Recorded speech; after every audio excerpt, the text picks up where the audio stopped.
I stood at the top of the basement stairs, perfectly still, watching my daughter-in-law crouch in front of my locked storage cabinet, with a copied key pressed into her palm, pulling out the fireproof box that held my late wife's estate documents, her life insurance policy, and 31 years of our family's financial history.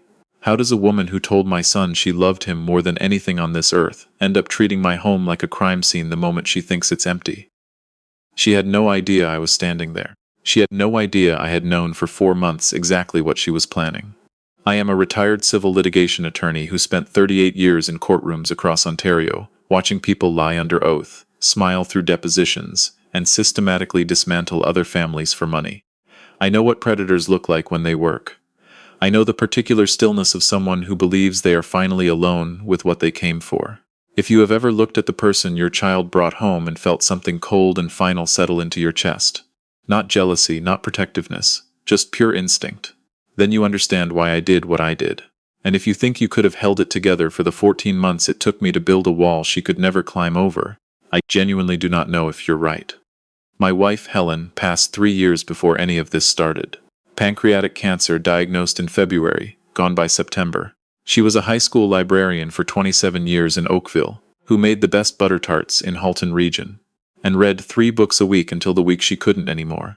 She left behind a paid-off house in a neighborhood she had spent decades making feel like home, a registered investment portfolio, a small but carefully managed RRSP, and a discretionary family trust she had set up with our estate lawyer specifically because she had watched her own aunt get financially gutted after her uncle died. Helen was practical in the way that only people who have stared at their own mortality get practical. She didn't leave things to chance. She left things to paper. Our son Callan was 31 when Helen died. He is the kind of person who still holds doors open for strangers without thinking about it, who brings extra coffee to the technician at his firm, who once drove 2 hours in a January snowstorm to help a colleague move furniture. He is a mechanical engineer with a genuinely good brain and a genuinely open heart, and those two things do not always protect each other the way you'd hope. He met Viveka Stefan at a work conference in Toronto about 8 months after Helen passed. She was 30, worked in corporate event planning, and the first time Callan brought her to Sunday dinner, she shook my hand and spent 45 minutes asking me about the house. Not about Helen. Not about Callan as a child. Not about the neighborhood or the history of the street or even what I liked to cook. About the house, the square footage, the lot size, whether I had looked at property assessments recently, given how the market in Oakville had performed, whether I found it difficult managing a 4-bedroom property on my own at my age, whether I had considered downsizing. I set my fork down. I looked at Callan. He was beaming. He genuinely believed she was showing an interest in his father's life. I smiled, refilled her water glass, and started paying very close attention. The next morning I called my estate lawyer Deborah, and we spent 2 hours going over every document Helen had left behind. The trust was ironclad, designed to hold the house, the investments, and the insurance proceeds. Callan was the sole beneficiary, but the structure Helen had insisted on meant he had no access to the principal assets until he turned 40. He knew the trust existed. He did not know the full amount. Helen had felt, and I had agreed, that a 31-year-old who has never had to fight for anything learns more from the waiting than from the inheritance. I asked Deborah to review every line for exposure. She found 2 small gaps. We closed them the same week. 4 months later, Callan told me he and Viveka were engaged. He called me from her apartment, his voice higher than usual, genuinely happy in a way I had not heard since before Helen got sick. I congratulated him and asked him to come over for dinner the following Sunday, just the 2 of us. He did. I did not tell him what I was thinking. I poured him a beer, made Helen's roast chicken, and listened to him talk about Viveka for 2 hours. I asked questions. I took notes in my head. I retained a private investigator 2 weeks after the engagement announcement. His name was George Firth, former RCMP, now independent, based in Hamilton. I gave him Viveka Stefan's full name and told him I needed a comprehensive background, employment history, financial records where legally accessible, prior relationships, any civil or criminal matters. He told me it would take 3 to 4 weeks and cost me between $1,200 and $1,500. I told him to take whatever time he needed and to be thorough. When it came to the prenuptial agreement, I did not go to Callan directly. I had Deborah contact the trust administrator, who then wrote a formal letter to Callan explaining that, because he was a named beneficiary of a family trust exceeding a certain threshold, any new marriage required a prenuptial agreement to protect the estate's integrity. It was framed as administrative protocol, standard, dry, not his father pulling strings. Viveka's lawyer reviewed it, She pushed back on several clauses. We held firm, she signed. Callan told me later that Viveka had called it controlling and old-fashioned. He told me this while we were watching a Leafs game halfway through a bag of chips, and he said it with the slightly guilty expression of someone who knows the person they're describing was not entirely wrong but also knows the person they're complaining to is not going to agree. I nodded. I said nothing. They married in June. The wedding was at a vineyard outside of Niagara-on-the-Lake. Viveka's guest list was twice the size of Callan's. Her dress came from a boutique in Yorkville. The floral arrangements alone cost more than my first car. Callan had worked overtime for 4 months to cover his half of the costs, because Viveka had decided it was important to have the right photographer, the right venue, the right everything. I paid for the rehearsal dinner and smiled in every photograph. The first year of their marriage, Callan moved into Viveka's rental condo in Mississauga. Within 6 months I started getting calls from him that lasted a little too long, and ended with not quite enough said. He mentioned that Viveka had been talking about buying something larger. He mentioned she felt the condo was too small for a growing family. He mentioned carefully that she had suggested it might make more sense for them to look at the Oakville house, given that I was rattling around in it on my own. I told him I was not interested in selling or sharing. He said he understood. He didn't call for 3 weeks after that. George Firth's report landed in my email in a password-protected PDF. I read it twice, then printed it and locked it in the basement cabinet with Helen's estate documents. Viveka Stefan had left 2 previous long-term relationships. The first ended when her partner, a real estate agent in Brampton, discovered she had been using his credit card for personal purchases without telling him. No charges were filed. The second ended when her former fiancé, a software developer in Waterloo, had his lawyer send a demand letter regarding a personal loan of $14,000 she had never repaid. That matter was settled privately. Her current employment, the event planning firm she had listed on her LinkedIn, had dissolved its Ontario incorporation 8 months before she met Callan. She had been working independently since then, with no registered business, no GST/HEST number, and no publicly traceable client base. I read that report and I thought about Helen sitting at the kitchen table the last autumn she was well enough to sit at the kitchen table, going through the trust documents with a highlighter and telling me, "People who want what you have will always find a reason to be close to you. The ones who deserve to be close to you don't need a reason."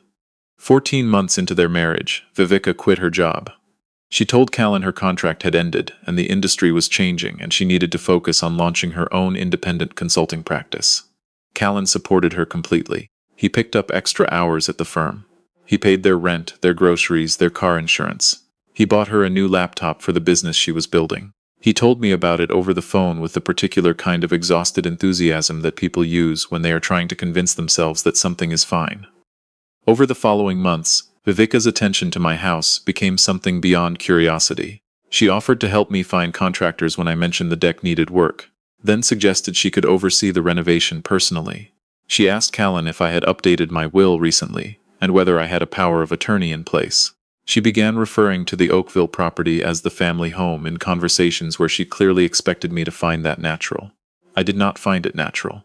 On a Wednesday in February, I had a scheduled appointment at Oakville Trafalgar Memorial for a routine cardiology follow-up. Something I'd been doing annually since a minor cardiac event 3 years prior. Nothing serious, but the kind of thing that requires an ECG and blood work and usually takes the better part of a morning. Callan was at a project site in Brampton. The house was empty, except that my appointment was rescheduled 40 minutes in because the cardiologist had been called to an emergency. I was back on my street by 10:15 in the morning. I unlocked the front door. The hallway was silent. I hung up my coat and noticed, at the far end of the hall, a faint line of light coming from underneath the basement door.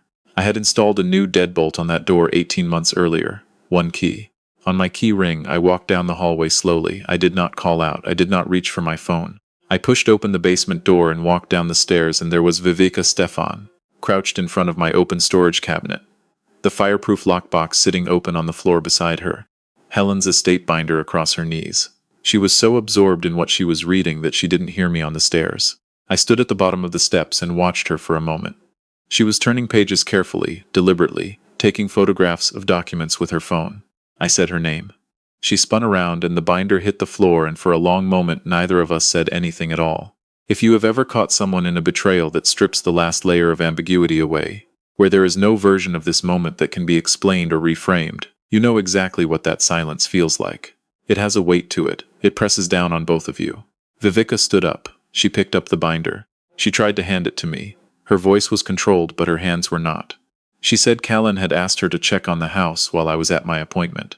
She said she had noticed the basement door was slightly open. She said she was just making sure everything was secure. I took the binder. I looked at the lockbox. I looked at the key that was still sitting in the cabinet lock. A key that was not mine, that was a copy of a key that had never left my key ring, which meant she had taken my key at some point, had it duplicated, and returned it without my knowledge. That is not someone checking on a house. That is something with a name in the criminal code. I pointed to the stairs. I said, "Get out of my home." She left. I heard the front door close. I sat down on the basement floor next to Helen's open lockbox, and I did not move for a very long time. I did not call Callan that night. I called Deborah. I told her what I had come home to find, and I asked her what our options looked like. She told me to document everything immediately. The open cabinet, the lockbox, Viveka's photographed phone screen if possible, anything. I had a security camera in the basement corner that I had installed after a neighborhood break-in 2 years prior. I checked the footage that night. I had 4 minutes and 37 seconds of Viveka Stefan systematically going through my late wife's estate records and photographing them.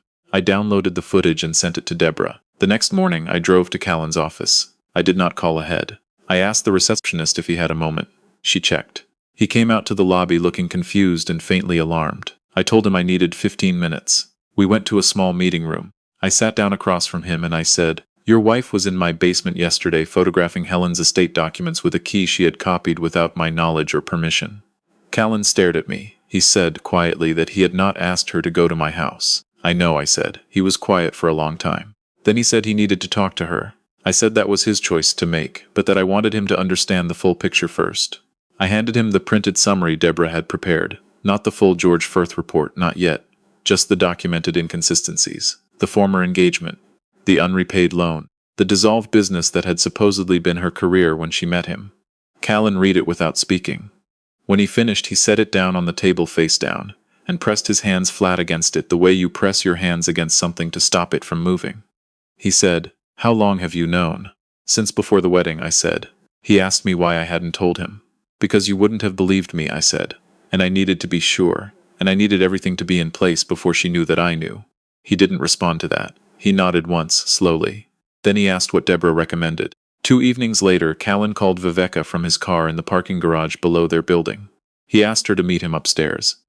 When he walked in, I was already there, sitting at their kitchen table with Deborah's letter and a folder of documents in front of me. Viveka came through the door, saw me, and stopped. She went immediately to Callan. She took his arm. She said she was glad I was there, actually, because we had things to discuss as a family, and she had been wanting to speak honestly with me for a long time. That particular move, the pivot to warmth, the preemptive reframe, I had seen it in depositions. It is what people do when they know they've been caught but haven't yet confirmed how much you know. They try to set the table before you can. I let her talk for a moment. Then I opened the folder. I said, "The key you used to enter my home was a copy. I have footage of you in my basement photographing confidential estate documents on February 11th. I have reviewed the footage with my lawyer. What you did constitutes breaking and entering an unauthorized access to private financial records. Those are not civil matters." Viveka's warmth evaporated. She looked at Callan. She said he had no right to go behind her back. She said I had been trying to poison his opinion of her since the beginning. She said the prenuptial agreement was proof that I had never accepted her as part of this family, and that everything I had done had been to keep Callan isolated and dependent on me. Callan listened to all of it. I watched his face. He looked the way people look when they are finally seeing the shape of something they had been standing too close to understand. He said, "Did you copy his key?" Viveka said she had been trying to protect their future. She said she had a right to know what her husband stood to inherit. He said, "That's not what I asked you." The room was very quiet. I said, "The trust Helen established is worth approximately $1.9 million. It holds the Oakville house, the investment portfolio, and the insurance proceeds. Callan has no access to the principal until he turns 40. You are explicitly excluded from any claim on trust assets under both the trust deed and the prenuptial agreement you signed. Your lawyer reviewed that document. You understood what you were signing." Viveka stood up. She said the prenuptial agreement was coerced. She said she had signed it under duress. She said she intended to challenge it. Deborah had anticipated this. The prenup had been signed 9 weeks after it was first presented, with her own legal counsel, with multiple points of negotiation documented in writing. There was no legal threshold for duress she could meet. Deborah had told me this sitting across from me in her office over a cup of tea that she barely touched, which is how I knew she was completely certain. I said, "You are welcome to consult another lawyer." I looked at Callan. I said, "This is your marriage and your decision. But I wanted you to have the full picture, and I wanted it documented." He nodded. He thanked me for coming. I left them alone. It was 3 weeks before I heard from Callan again. When he called, it was a Sunday evening in March. He said the conversation with Viveka had lasted most of a week. He said she had retained a lawyer. He said he had retained one too. He said he was filing for divorce. His voice was flat and careful in the way that voices get when the crying is finished, and what remains is just the facts of what has to happen next. He asked if he could come for dinner. I said of course. I asked him if he wanted roast chicken. He said yes. He arrived at 6 with a bottle of Niagara Pinot Noir he'd been saving, and we ate at the kitchen table where he had grown up doing homework, and I did not bring up Viveka or the documents or any of it. We talked about the project he was working on in Brampton. We talked about whether the Leafs had any real shot this year, which we both knew was a dangerous thing to hope for. After dinner he helped me clear the table, and we stood side by side at the sink washing dishes the way we had when he was 12 years old, and Helen was reading in the other room. He said at one point, without looking up from the plate he was rinsing, "I knew something was off. I think I knew from the beginning. I just couldn't see what it was." I said, "That's not weakness, Callan. That's what trust looks like before it's broken." He said, "You could have told me sooner." I said, "I know, I'm sorry. I thought protecting you meant keeping it from you until I had something real to show you. I think your mother would have said the same thing. I think she also would have told me to have the conversation earlier." He laughed quietly through his nose. He said, "Yeah, she definitely would have." The divorce process took just under 5 months. Viveka's lawyer reviewed the prenuptial agreement with an eye toward the duress argument and ultimately advised against challenging it. The trust documents were independently airtight. The only joint asset subject to division was a small TFSA that Callan and Viveka had opened together in their first year of marriage, and they split it evenly without dispute. Viveka moved back to Toronto. Callan stayed in the Mississauga condo, which was titled in his name alone and had been purchased before the marriage with his own savings. I filed a formal police report regarding the unauthorized entry and the copied key. A detective from Oakville spoke with Viveka's lawyer. In the end, given that nothing had been removed from my home and the matter was settled civilly, no charges were pursued. Her lawyer negotiated that outcome. I accepted it with Deborah's guidance, because pursuing a criminal proceeding would have prolonged everything for Callan, and he had already been through enough. What the experience left me with is something I think about more than I expected to. I spent 38 years arguing in courtrooms that the law exists to create consequences for people who take what doesn't belong to them. I believed that completely, and I still believe it. But what this taught me, what Helen had tried to teach me years before she got sick, is that the law is a tool, not a shield. You have to build the shield yourself, early, out of documents and professional advice, and the willingness to have uncomfortable conversations before the crisis rather than during it. Most people don't do that.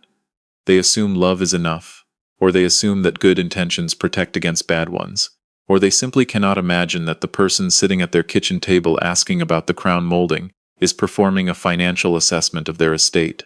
I want you to stop for a moment and think about your own situation. Not in a frightening way, but in a real way. Do you have a will? Is it current? If something happened to you tomorrow, do you know exactly where your assets would go and whether the people you love are protected from people who might try to take advantage of them? Because the conversation you avoid having with your estate lawyer this year might be the conversation that your family desperately needs you to have already had. That fall, Callan started spending more time in Oakville again. Sunday dinners became a regular thing. In November, he came over with a woman named Petra. She teaches grade 4 at an elementary school in Burlington. She drives a 10-year-old Honda that needs new tires, which she told me herself, laughing about it. She has the kind of laugh that fills up a kitchen. When she walked into my house for the first time, she didn't look at the square footage. She looked at the photographs on the hallway wall. Callan at 8 years old on the dock at our cottage. Helen in her garden in the summer before she was diagnosed. All 4 of us at Christmas the year Callan finished his engineering degree. And she stopped at each one, asking who was who, what year it was, what we were laughing about. She asked me what Helen had been like, not as a piece of social performance. She actually wanted to know. She listened to the whole answer. After dinner, she insisted on doing the dishes and would not hear otherwise. Callan and I sat on the back porch with our coffee while she clattered around in the kitchen and occasionally called out to ask where things went. It was December. The backyard was covered in snow. We could see her through the kitchen window. Callan said, I know it's early. I said, I know. He said, but I think she's real. I said, I think so too. He said, how do you tell? I looked at him for a moment. I thought about something Helen had written in a card she gave me on our anniversary 3 years before she died, when she already knew the cancer was coming back, and she was trying to say things she wanted said. She had written, the person worth keeping is the one who shows you who they are when they think it doesn't matter. I said, watch what she does when she doesn't know you're watching. That's who she is. He nodded. We sat out there until we got cold. The basement cabinet is still locked. The same key, the same deadbolt, the same fireproof box inside with Helen's documents and the estate binder, and George Firth's report in a sealed envelope that I hope Callan never needs to open. But it doesn't feel like a fortification anymore. It just feels like a room where I keep the things that matter. Helen built those walls long before she needed to. I kept them standing after she was gone. And the morning Callan called me to say the divorce was final and that he was okay. Not happy yet, but okay. I sat in the kitchen with my coffee and looked out at the backyard and felt, for the first time in a long time, that the foundation of this family was exactly where she had left it. Solid and still ours.